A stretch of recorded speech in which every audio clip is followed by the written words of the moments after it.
14औं पोखरा महोत्सव 2082 मनोरञ्जनभन्दा परको एउटा विशाल सांस्कृतिक यात्रा।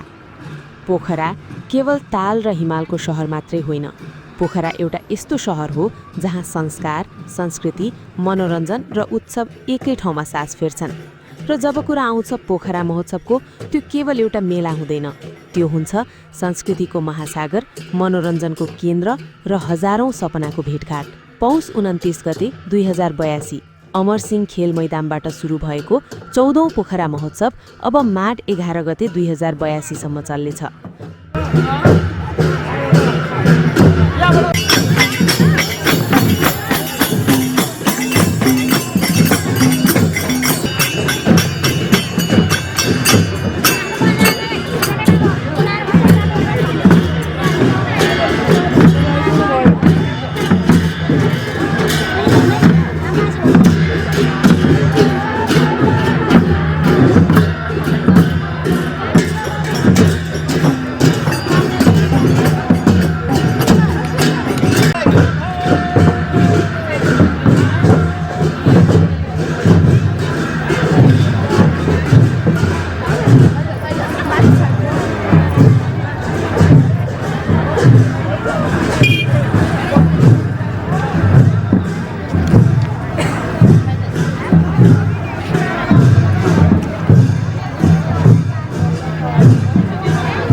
हस्तकला, परम्परागत खानाका स्वाद, सूचना प्रविधि र पर्यटन, बालबालिकादेखि वृद्धसम्मका लागि मनोरञ्जनका दर्जनौं गतिविधि।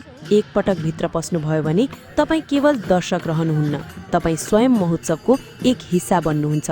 प्रत्येक दिन राष्ट्रिय तथा अन्तर्राष्ट्रिय ख्यातिप्राप्त कलाकारहरूलाई यहाँ निमन्त्रणा गरिन्छ र हरेक साँझ दिनको भन्दा बिल्कुल फरक माहौल।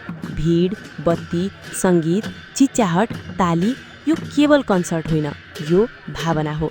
साँचो अर्थमा भन्नुपर्दा पोखरा महोत्सव केवल व्यापारिक दृष्टिले मात्र होइन, यो एउटा मनोरञ्जनको हब हो। यहाँ संस्कृतिको संरक्षण छ, कलाकारको सम्मान छ, स्थानीय उत्पादनको प्रवर्धन छ र पोखराको पहिचान छ। यदि तपाईँले पोखरा महोत्सव अहिलेसम्म अनुभव गर्नुभएको छैन भने तपाईँले पोखराको आत्मा अझै देख्न बाँकी छ। यस्ता अझ धेरै भित्री कथाहरू, लुकेका जानकारी र विशेष भिडियोका लागि हाम्रो युट्युब च्यानल सब्स्क्राइब गरेर जोडिन नबिर्सनुहोस्, किनकि यहाँ संसार केवल देखाइँदैन, महसुस गराइन्छ।